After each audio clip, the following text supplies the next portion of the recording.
Tapi ya, silakan. Sorry. Enggak. Lanjut.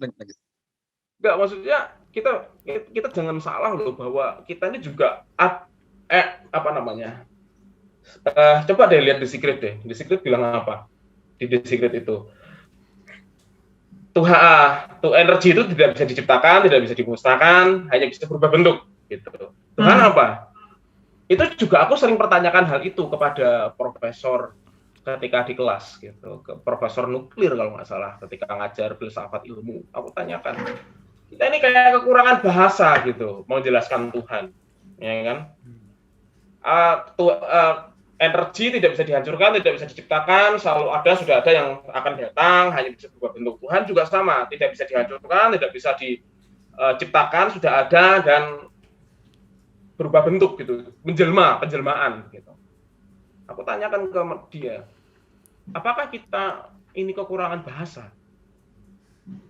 Ya, coba kita pikir bareng-bareng yuk. Apakah kita kekurangan bahasa dalam menggambarkan Tuhan? Kayaknya Tuhan itu lebih memiliki lebih dari itu, tapi memiliki sifat seperti itu. Nah, kalau kita lihat di diri kita pun kita juga ada medan energi. Kita memiliki medan energi masing-masing gitu. Kita memiliki istilahnya vibe. Kalau kita vibe-nya bagus, kalian juga bisa ngerasain meskipun kita ada di tempat yang jauh kan. Tapi kalau vibe-ku lagi jelek, kalian juga bisa ngerasain. What's the difference? Manusia percikan dari yang maha kuasa? Oh yes, it is. Tapi itu tidak di level intelektual loh. Di level intelektual hanya menyentuh sampai anatomi biologis kita. Oh ternyata biologis kita tuh kayak gini. Kelenjar pineal tuh kayak gini. Terus ada hormon ini tuh DMT itu kayak gini gitu. Tapi balik lagi pengalaman kita yang kontrol, bukan kita yang kontrol, kita yang mestinya mengalami itu semua gitu, mengalami pengalaman spiritualisme yang benar-benar kita nggak tahu. Nah itu butuh keberanian, butuh willingness. Lepas dari label siapa kita, lepas dari label ini dosa nggak ya, ya kan sih. Lepas dari guiltiness, benar-benar completely surrender gitu. Nggak ada kontrol sama sekali. Biar alam semesta yang benar-benar pegang kendali nganter kita ke sampai di mana kita tuh berevolusi. Itu sih menurutku. Kalau ngomongin soal bahasa, menurut gue juga yang membuat mungkin jadinya banyak penafsiran dan banyak yang salah mengerti gitu ya. Dan karena di dalam kitab suci agama manapun itu sulit dicerna dalam sekali gitu loh. Kata-katanya itu sulit banget untuk ya kita mengerti maksudnya dalam satu kali baca gitu. Jadinya sehingga penafsirannya pun semakin luas tergantung siapa yang baca. Dan kalau misalkan kita datang sebagai umat juga, kalau kita tidak punya kemauan sendiri untuk mengerti itu, kayaknya juga kita sulit untuk mengerti. Makanya kadang gue juga kalau datang ke gereja gitu, membaca suatu ayat, gue juga nggak mengerti sebenarnya itu maksudnya apa gitu. Jadi gue justru, yang menarik itu justru gue dulu kalau datang ke gereja karena gue dapet vibe dari keluarga gue gitu, bahwa oh ini tuh ada sesuatu yang besar di luar sana yang memberikan lu kedamaian bla bla bla gitulah. Jadi gue lebih merasakan vibe itu daripada gue membaca dan gue mengerti gitu. Jadi memang bahasanya itu menurut gue juga bukan menjauhkan sih, ya sulit untuk di approach gitu. Karena kan kita ngomong sesuatu yang beyond intellectual mind gitu. Benar. Sih. Itu yang diomongin Adia Santi itu kayak gitu. Ketika dia kecil, Adia Santi itu, nanti coba browsing deh, Adia Santi itu dia ngomong kayak gitu. Dia kecil, dia ke gereja. Dia senang ketika ada nyanyian pujian, nyanyian mazmur gitu kan. Kayak menggambarkan sesuatu yang megah, yang mahal gitu. Tapi ketika ada yang berbicara, ya rasa itu tiba-tiba hilang gitu kan. Kalau di bukunya ya, di bukunya kadang-kadang itu energi yang seindah itu terkorupsi karena ada muatan politik dari pembicara gitu, entah yang bicara siapa gitu. Nah, tapi kita bisa nge-grab, oh ternyata ada sesuatu yang apa ya? Kita sedang menuju kita bukan sedang menuju ke sana, kita sudah ada di situ. Kita sudah ada di sesuatu yang megah, sesuatu yang mahal gitu. Kita nggak bisa lihat pakai indera mata kita apa segala macam, tapi kita tahu itu ada. Gitu. Itu ada benar-benar, it does exist. Ready to serve. Tapi ya balik lagi, seringkali intelektual kita yang main gitu. Apa sih yang sebenarnya menggagalkan kita untuk kita menikmati hal-hal yang baik? Kan diri kita sendiri. Iya Ya bang. enggak?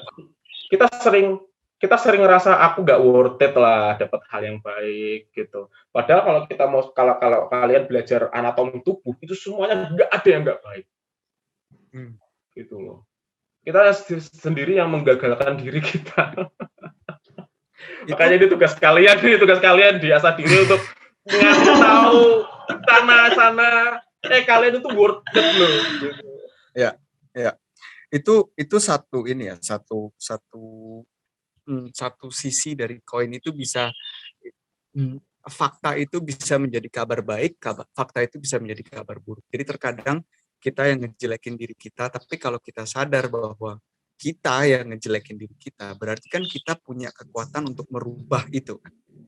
Nah, itu adalah satu pengertian yang terkadang kita tuh lupa atau nggak tahu, tergantung orang juga lahir dan besar di mana gitu ya, lingkungannya seperti apa gitu.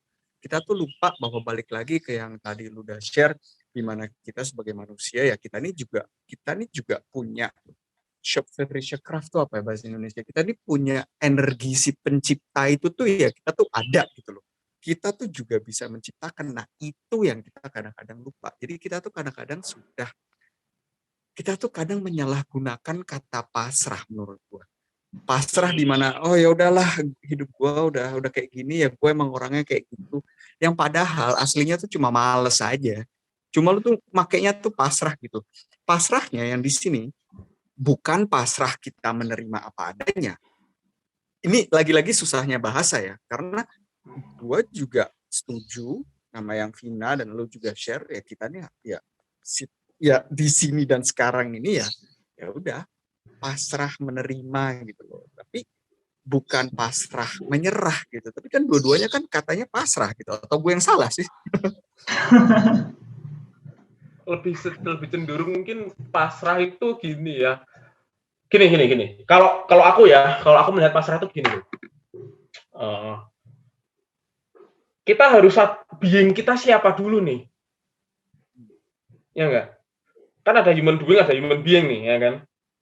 Pasrah itu lebih cenderung aku secara sadar memberhentikan proses beranalisa, ya kan? Proses kognitif. Tapi aku sadar yang di dalam ini loh. Di saat yang sama kita terima apa adanya. Momen saat ini. Kita nggak tahu besok mau apa, kan kita kan hidup di dalam infinite possibilities, ya. We don't know. But saat ini cukup gitu loh. Makanya kan Kung Fu Panda tuh ya, kalau nonton Kung Fu Panda itu kan ada quote yang bagus tuh. Tomorrow is a mystery, yesterday was history, today is gift, that's why it's called present kan. Ya kan? Saat ini gini.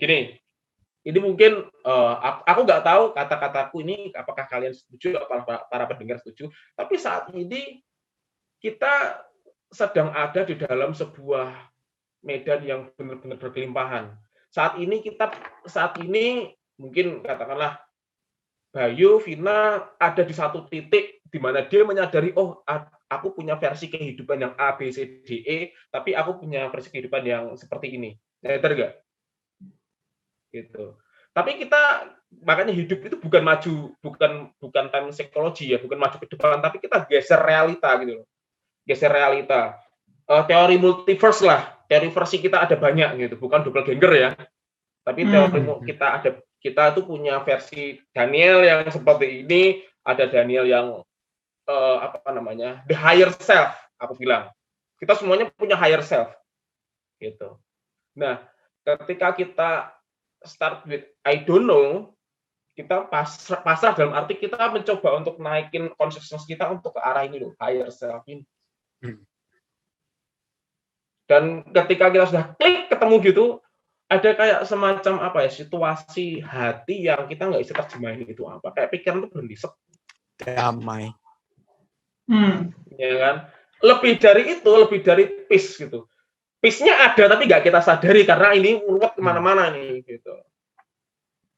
Makanya Higher self itu menurut lo yang ini, higher self itu adalah yang mengobserv kita, versi kita yang mikir. itu higher self itu orang sebuah bukan pribadi ya, kayak ada sosok yang dia Observe ya. observe, tapi di saat yang sama dia adalah sang semuanya. Tapi sang semuanya kita nggak bisa kasih label dia buruk atau baik loh, bukan. Dia bergerak dari di luar itu, beyond itu. Menunggu kita untuk kita ketemu, klik gitu loh. Kita bisa klik. Nah, kalau sudah bisa klik itu namanya pencerahan, momen pencerahan di situ. Kita jadi ngerti gitu. Otak kita nggak nangkep, tapi kita oh ya ini, oh ya itu, udah. Kalau gue nyebutnya itu consciousness sih. Ya, again itu cuma beda-beda nama aja sih. Cuma ya intinya ya itu sih. Intinya lu observe dari atas gitu. Ngelihat diri lu yang kecil yang lainnya. Gitu. Dan nggak ada judgement sama sekali loh. Ya nggak sih? Gila, menurut gue sih dunia indah banget sih, dan kalau nggak ada judgement itu menurut gue kayaknya akar dari semua masalah di dunia itu karena judgement dan labeling.